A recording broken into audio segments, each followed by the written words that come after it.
Hari ini masih melakukan variasi murtad. Jujur aja Pak, mungkin dia murtad, tapi dia Islamnya dulu juga bukan Islam yang baik dan benar. Karena dia tidak bisa baca bahasa Arab. Saya tantang dia baca bahasa Indonesia dan bahasa Arab. Saya tantang dia langsung, karena memang dia saya ikut. Jadi itu asal usul saya. Mungkin Pak Yadi tadi nanyain. Jadi tahun 98 saya persiapan di Leiden. Di situ saya ke London hanya untuk ambil satu tahun seminari, lalu saya dihabiskan dan dipulangkan kembali ke Persekutuan Indonesia dan bertugas di Jakarta Utara di Gereja Segala Maris. Ibu gereja masih ada, nama saya juga masih ada di depok. Jadi semua nama orang ditulis dan nama saya masih ada, masih ada, belum dihapus. Di soalnya di grafir gitu, mungkin agak susah kalau gampang mungkin investor lagi gitu. Jadi ditulis saja beberapa orang yang pernah mengabdi di sini. Itu tempat-tempatnya saya terakhir sebelum saya masuk Islam. Motivasi apa saya masuk Islam? Sebenarnya kalau dulu di Belanda gampang, saya masuk Islam di Belanda. Kalau lebih gampang di Belanda dulu, karena saya tahu di Indonesia pasti akan susah. Karena saya akan berjuang dengan keluarga saya. Tapi akhirnya terjadinya saya syahadat juga iseng. Perjalanan saya ke Banten, cuma ada orang nanyain, gue boleh masuk Islam nggak sekarang? Terus dia bilang boleh, ya sudah jadi itu sama. Itu aja sih motivasi dasarnya sesungguhnya udah jawab. Jadi itu kasus saya di Islam. Gak ada yang mendorong saya secara personal untuk saya masuk Islam. Karena saya pengen aja waktu itu. Saya pengen masuk Islam, saya pengen belajar Islam. Kalau saya nggak masuk Islam, saya nggak bisa belajar Islam dari proses. Dan setelah belajar Islam, banyak hal yang luar biasa sih. Akhirnya saya bikin program. Oke, pertanyaan kedua tadi adalah sholat kusuk. Itu kedua ya. Sholat kusuk itu yang saya tahu ya. Ini saya tahu ya. Koreksi jika saya salah, silakan. Kusuk itu fokus. Kusuk itu fokus. Fokus itu 90% pikiran tertuju pada satu titik. Berapa banyak di antara kita nih yang sholatnya masih saat sholat mikir hal lain. Yang saat sholat mikir hal lain. Yang saat sholat membingungkan sesuatu hal yang terjadi beberapa jam sebelumnya dan yang akan terjadi beberapa jam sebelumnya. Yang bahkan jika dia sholat membaca seluruh bacaan sholatnya itu sudah seperti orang yang berjalan kaki tanpa ditutur. Jadi sudah jalan langsam, otak ini tidak kemana-mana, biar kemana-mana.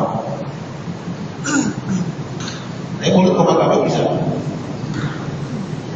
Ya.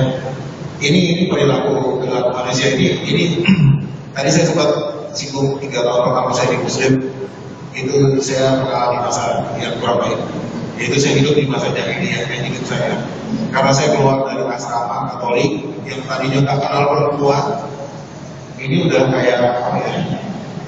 Jadi udah lepas aja liar gitu. Jadi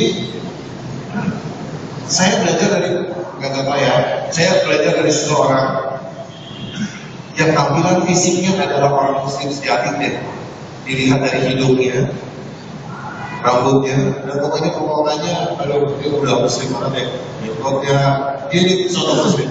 Saya belajar sholat sama dia, saya belajar baca Quran, mempelajarinya bilang baik dengan orang yang sama. Saya akan sekolah dengan orang yang sama, yang ngajarin saya juga, yang ngajarin saya minum juga dia, yang ngajarin saya keluar dari gereja, saya di gereja nggak minum. Gereja Katolik itu benar-benar bersih.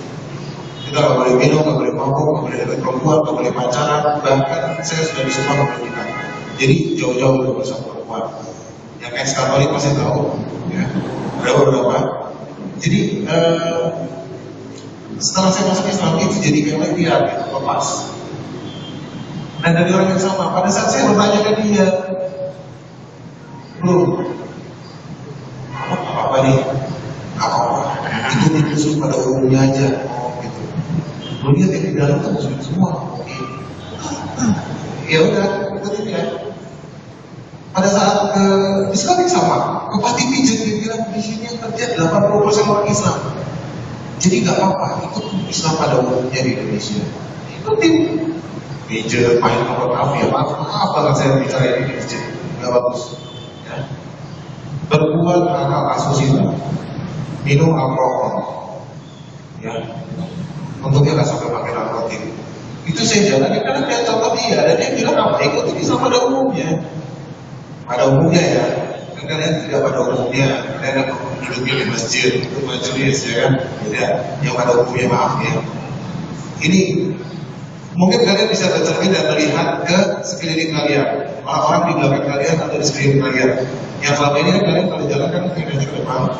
Mungkin nggak ada orang-orang di sekeliling kalian yang masih melakukan hal-hal seperti itu. Tapi kalau dibuka KTP-nya Islam, dibuka KTP-nya Islam, Muslim.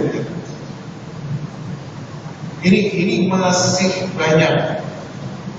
Ya, saya lihat dari salah satu sekolah, bahkan beberapa hari yang lalu, saya ada isi acara di salah satu mall di Indonesia.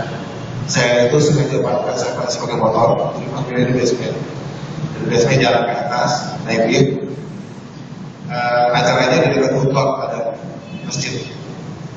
Jadi saya jalan lewat Foodcourt. Kalau ibu-ibu yang di sana, saya akan terus bilang, oh ya udah nanti lampu merah, boleh makan. Ini mas-masnya, berjenggot, ya, berjenggot. Ada label salah satu sekolah Islam di sebelah kanannya. Ya, nggak tahu dia lupa kali yang dibuka. Bersama teman-temannya, berarti satu-satu dia itu semua kan. Nah ini saya nggak tahu ya. Ada yang salah dengan bangsa ini atau orang-orangnya aja yang salah. Nah itu yang saya bilang tadi untuk sholat itu fokus. Sebenarnya kalau dalam hidup juga fokus juga kayak asik kok. Kita fokus nih. Dulu tujuan kita mau nikah, kita kerja, ibadah semua jatuhnya pasti arahnya kita lakukan. Sama kayak sholat. Tujuan orang sholat apa sih? Ada yang mau jawab? Saya nggak punya jawaban. Tapi kalau ada yang mau jawab,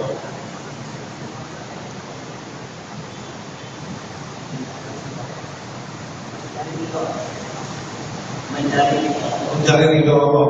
Ridho Allah fungsinya berapa?